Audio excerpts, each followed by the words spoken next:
Hey everyone, my name is Arinda Brooks and I am a workers' compensation attorney here in Boston, Massachusetts. In today's video, we're going to be talking a bit about Workers' Compensation Insurers Discontinuance Conference. Now, if you're looking for information about conciliation process, check out my prior video specifically about conciliations related to insurers' discontinuance requests. For the conference, which is the second step in the process, that's what this video is for.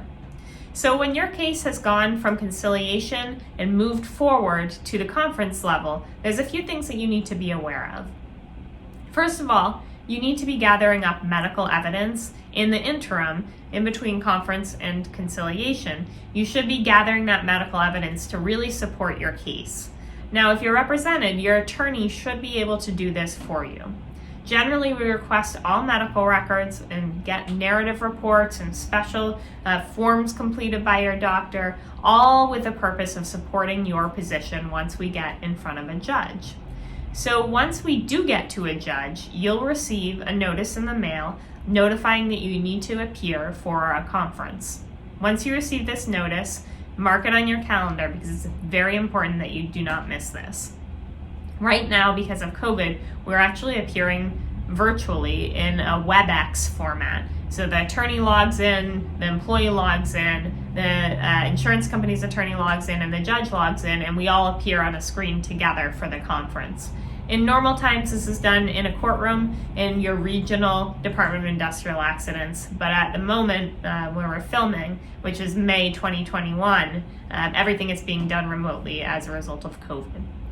So generally speaking, you would be in person with the judge, but if you're in COVID times, we're going to be on this Zoom call. Basically what happens once a conference starts is that the insurance company's attorney, because it's their claim, has a chance to present their case first.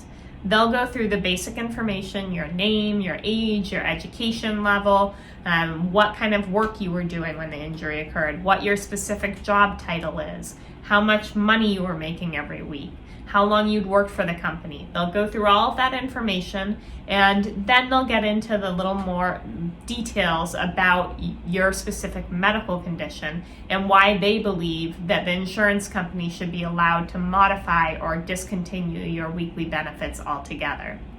They will make their arguments, and then the judge will turn it over to the employee's attorney, and the employee will have a chance to make their arguments through their attorney. At this point, the attorney will be able to present the employee's position on the case. This is where it's very important to have documents such as a narrative report from your treating doctor, disability notes from your treating doctor.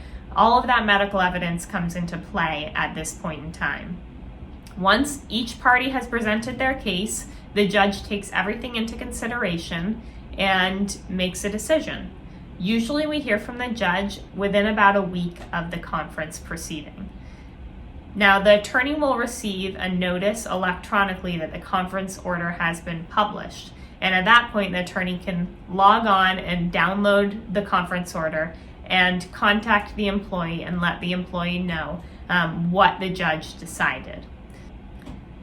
At this point, it's definitely helpful to have a conversation with your attorney. Depending on what the judge decided, hopefully you don't need to do anything. The judge's decision at the conference will stand unless one party appeals or both parties appeal. If you're not 100% happy with what happened at the conference level, your attorney can enter an appeal for you and your case will move forward to a hearing. However, if you're happy and the insurance company is not happy, the insurance company also has the right to enter an appeal. The insurance company can enter an appeal and move your case forward to hearing as well. We'll talk about what happens in between conference and hearing in another video, but that's pretty much the synopsis of what happens at a workers' compensation conference. So that's it. If anyone has any questions, feel free to reach out to me. Again, it's Arinda Brooks. My law firm is Brooks Law, and you can check us out at brookslawfirm.com.